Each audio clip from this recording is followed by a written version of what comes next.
সকলোৱে চাবলৈ পাব। আপোনাৰ অকণ বহলাই দিয়ক।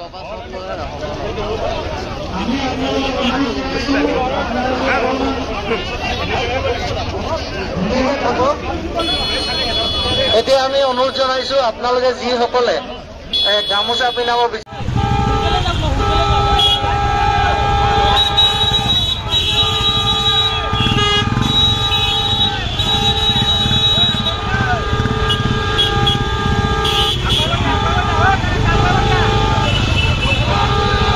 আমি আব্দুল হালিমক অনুৰোধ জনাম।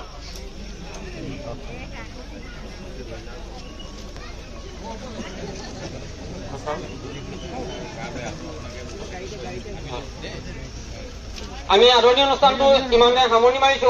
আমাৰ আৰু এটা আদৰণীয় অনুষ্ঠান আমাৰ নামটি আলি যুৱ সমাজৰ হৈ যুৱ সমাজৰ পৰা হ'ব আদৰণীয় জনাব বিচাৰিছে। আদৰণি জনাব আব্দুৰ ৰহমানে।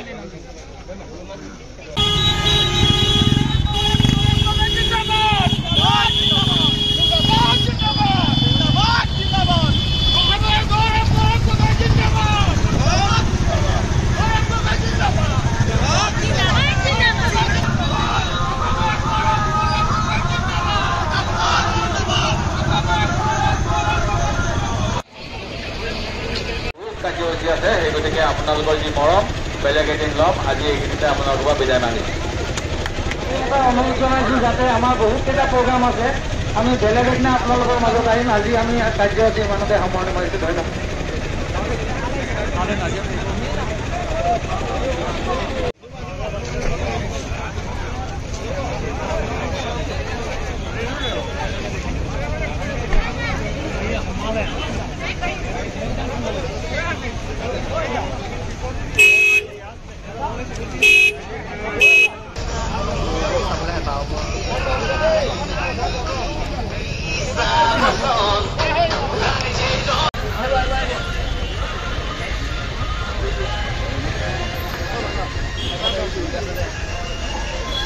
জিন্দাবাদ।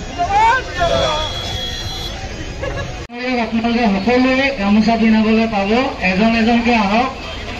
যোনে যোনে গামোচা পিন্ধাব বিচাৰিছে আপোনালোকে এজন এজনকৈ গামোচা পিন্ধক।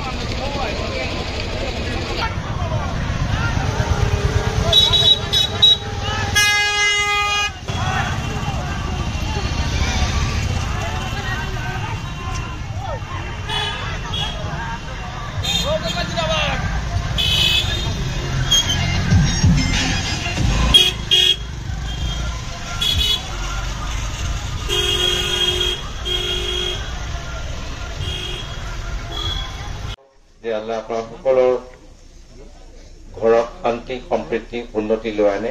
আৰু মই বিনম্ৰভাৱে চবকে অনুৰোধ কৰিছো যে আহক আমি সকলোৱে মিলি দোৱা কৰো যে অসম সদায় মহাপুৰুষ শ্ৰীমন্ত শংকৰদেৱ মাধৱদেৱ আজাদ পীৰৰ অসম হৈ থাকে, চাউলুং চুকাফাৰ অসম হৈ থাকে, বীৰ লাচিত বৰফুকনৰ অসম, জ্যোতিপ্ৰসাদ আগৰৱালৰ অসম, এটা মিলনৰ অসম, এটা শান্তিৰ অসম, এটা সম্প্ৰীতিৰ অসম হৈ থাকে। তাৰ বাবে আমি সকলোৱে মিলি দোৱা কৰো। এই নিৰ্বাচন জৰিয়তে আমি কিছু গুৰুত্বপূৰ্ণ কথা আমি ৰাইজৰ সন্মুখত দাঙি ধৰিবলৈ বিচাৰিছো। আৰু যদি মোক সোধে যে মোৰ আটাইতকৈ গুৰুত্বপূৰ্ণ কোনটো বিষয় মই ভাবো, তো মোৰ হৈছে যে এই নিৰ্বাচন জৰিয়তে ৰাইজৰ মাজত যে ভয় সোমাই গৈছে, সেই ভয়টো মই নাইকিয়া কৰিবলৈ বিচাৰো। আজি সকলো মনৰ ভিতৰত এটা ভয় সোমাই গৈছে, এই ভয়টো আমি নাইকিয়া কৰিবলৈ বিচাৰো। এটা লোকতান্ত্ৰিক দেশৰ ভিতৰত ৰাইজে ভয় খাব নালাগে, ৰাইজে ৰজাহে হয়। কিন্তু আজি তাৰিখৰ জনসাধাৰণ ৰজা হৈ থকা নাই।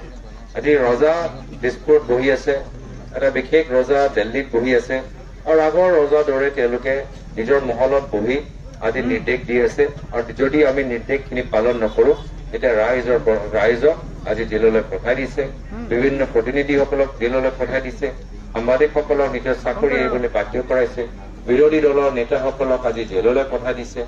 এনে ধৰণৰ এটা অন্যায় আৰু অত্যাচাৰৰ সাম্ৰাজ্য আজি আমি দেখা পাইছো অসমৰ ভিতৰত। আৰু এই অহংকাৰী চৰকাৰৰ অত্যাচাৰ নাইকিয়া কৰাটোৱে হৈছে আমালোকৰ সকলোৰ সামূহিক দায়িত্ব। এই দায়িত্ব যদি আমি পালন কৰিব লাগে, ইয়াত আমি সকলোৱে একগোট হ'ব লাগে।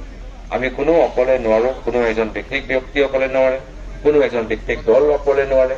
ইয়াত আমি সকলোৱে একগোট হ'ব লাগে আৰু সেইকাৰণে মই আজি ইয়াত আপোনালোকক অনুৰোধ জনাইছো যে আমি দল সংগঠন নিৰ্বিশেষে আমি এইখন চৰকাৰৰ অন্যায় বিৰুদ্ধে এক হ'ব লাগে আৰু এক হৈ যদি আমি এক খোজ আগবাঢ়ি যাওঁ তো নিশ্চয় জয় আমাৰ হ'ব আৰু পৰাজয় এখন চৰকাৰৰ হ'ব।